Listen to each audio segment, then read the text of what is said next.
Amin. Anak-anakku, pada kesempatan siang hari ini kita akan belajar tentang aspek tarikh atau sejarah. Sejarah tentang masuknya agama Islam ke Indonesia atau ke Nusantara. Coba sebelumnya, adakah yang pernah ziarah Wali Songo, anak-anakku? Pernah, Pak.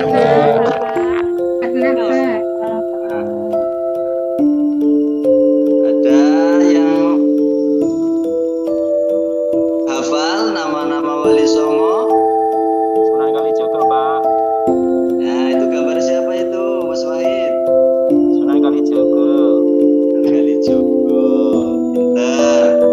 Sebelahnya itu Mbak Qurratul Ain. Itu gambar apa itu, Mbak?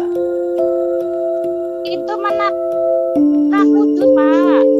Menara Kudus adanya di mana ya? Di Kudus, Pak. Sunan Kudus. Ya, pintar. Artinya kalian sudah sedikit mengetahui tentang para penyebar Islam serta bukti-bukti sejarah tentang para penyebar Islam. Baik anak-anakku, kalian belajar materi ini nantinya diharapkan kalian mampu mengetahui bagaimana sejarah masuknya agama Islam ke Nusantara. Kemudian kalian bisa memahami apa saja strateginya yang digunakan oleh penyebar agama Islam sehingga agama Islam tersebar dalam waktu yang singkat ke Indonesia, ke Nusantara ini. Begitu ya, bisa dipahami ya tujuannya? Ya, Pak. Ya, Bapak. Baik, sekarang kita masuk saja ke materi. Kalian perhatikan di materi ini, Pak Guru singkat-singkat saja ini.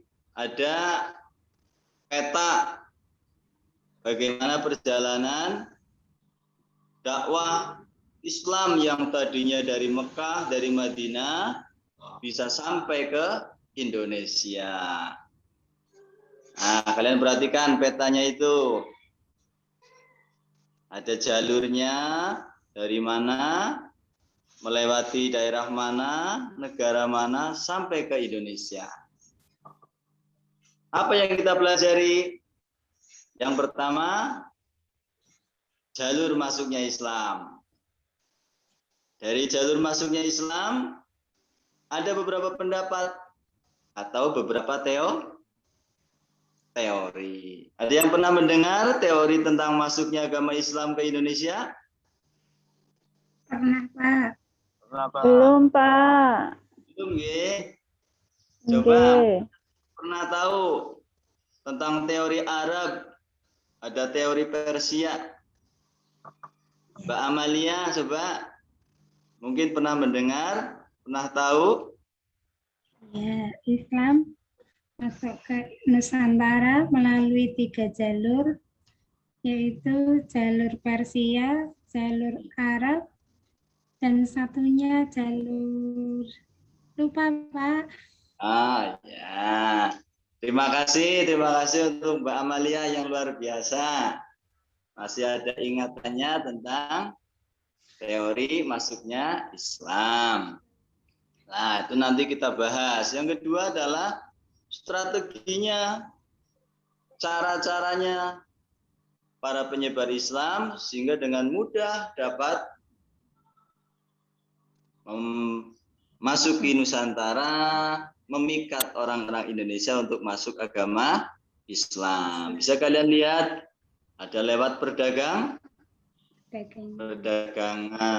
ada perkawinan, ada pendidikan, ada tasawuf, dan ada kesenian atau budaya. Yang kita kenal biasanya lewat Wali Songo, lewat budaya dan keseniannya. Ya, selanjutnya kita langsung membahas tentang masuknya agama Islam ke Indonesia. Nah, ternyata bukan hanya di Jawa saja agama Islam masuk ke Pulau Jawa, juga ke luar Jawa, ada di Maluku, ya, ada di Sumatera, ada di Kalimantan, ada di Lombok, Nusa Tenggara, dan sebagainya. Nah, tampilan ini bisa kalian lihat secara singkat. Nah, itu ada yang di Jawa, ada Maluku, dan seterusnya. Ada di Kalimantan, kemudian ke Sulawesi, sampai kemudian ke Lombok,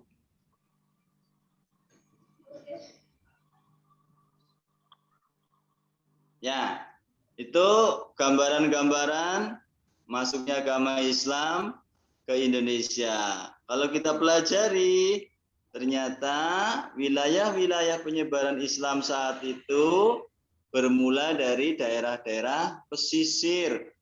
Kenapa kira-kira daerah pesisir menjadi daerah awal masuknya agama Islam? Ada yang tahu? Karena Indonesia terdiri dari pulau-pulau, sehingga daerah pesisir kan mudah disinggahi oleh kapal-kapal, Pak. Iya, Kapal-kapal asing yang mudah masuk. bagus. Transportasinya dulu pakai kapal, Pak. Oh, betul, Mas Wahid lagi betul.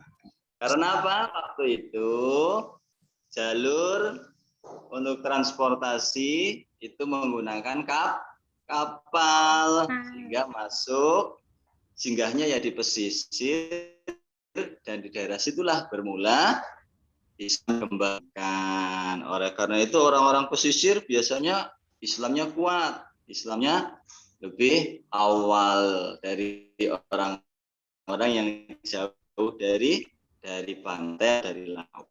Nah, baik, kita lanjutkan anak-anak. Selanjutnya adalah kita mempelajari ini dari awal, ya, manfaatnya apa? Ternyata manfaatnya kita bisa mengambil hikmah dari masa lampau, ya, bahwa kita beragama itu tidak ijik-ijik, ya, tidak tiba-tiba beragama Islam, tapi lewat orang-orang sebelum kita. Kemudian dari sejarah itu kita bisa mengambil hal-hal yang baik untuk kita jadikan pijakan masa yang akan datang agar lebih baik.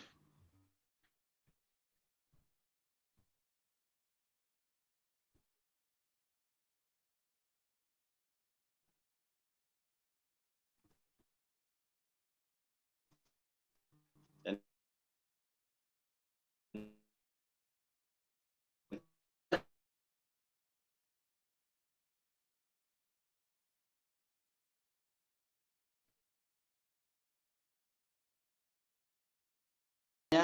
di daerah Lombok. Nah, silakan kalian membagi menjadi 3 kelompok, diskusikan dan temukan bagaimana penyebarannya dan siapa tokohnya. Silakan, 5 menit selesai ya. Ya, Pak. Yeah.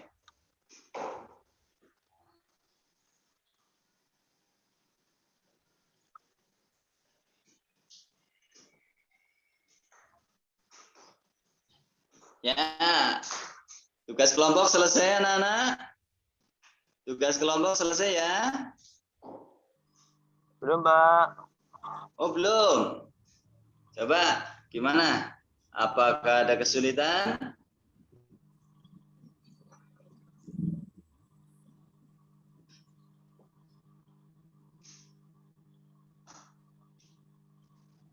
Ya cukup. Tugas kelompoknya luar biasa. Semuanya antusias untuk mencari, menemukan tokoh-tokoh penyebar Islam. Nah, untuk terakhir, tes dong. Kita sudah selesai materi, evaluasi dong. Seberapa kemampuan kalian telah menyerap materi yang Bapak ajarkan siang hari ini? 5 pertanyaan saja. Dan semuanya ada di materi yang tadi kita ajarkan. Cukup kalian pilih salah satu jawaban yang benar dari pilihan ganda A, B, C, D, dan E. Silakan. Waktunya 5 menit.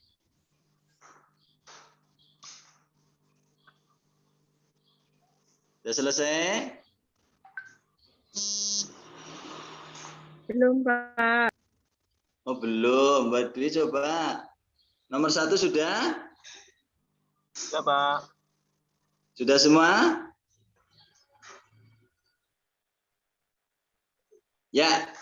Soalnya 5 selesai. Dikumpulkan, nanti Pak Guru koreksi.